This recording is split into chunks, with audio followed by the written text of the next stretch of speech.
নমস্কার বন্ধুরা, আজকের গল্প গর্দভ ও সিংহের চামড়া। এক গর্দভের মনে খুব দুঃখ।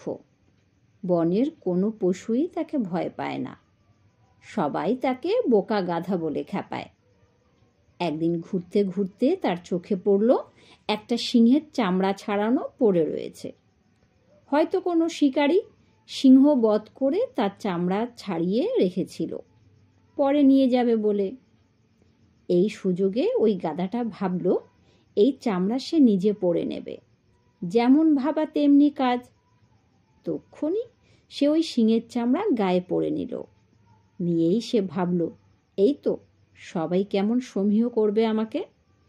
এই ভেবে বনের মধ্যে খুব লাফঝাপ করতে লাগলো। যে জন্তুকে সামনে পায় তাকেই চিৎকার করে লাফ দেবার ভান করে ভয় দেখায়।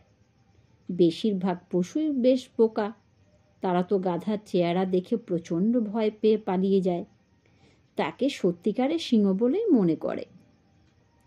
একদিন তার সামনে একটি শিয়াল এলো। গাধা তো যথারীতি লাফিয়ে ঝাঁপিয়ে চিৎকার করে তাকে ভয় দেখাতে লাগলো।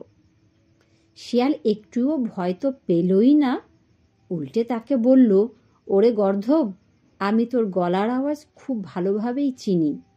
যদি না চিনতাম তাহলে হয়তো তোকে ভয় পেতাম। আমার কাছে তো চালাকি খাটবে না, যা যা পালা এখান থেকে। সকলের কাছে চালাকি চলে না। নমস্কার।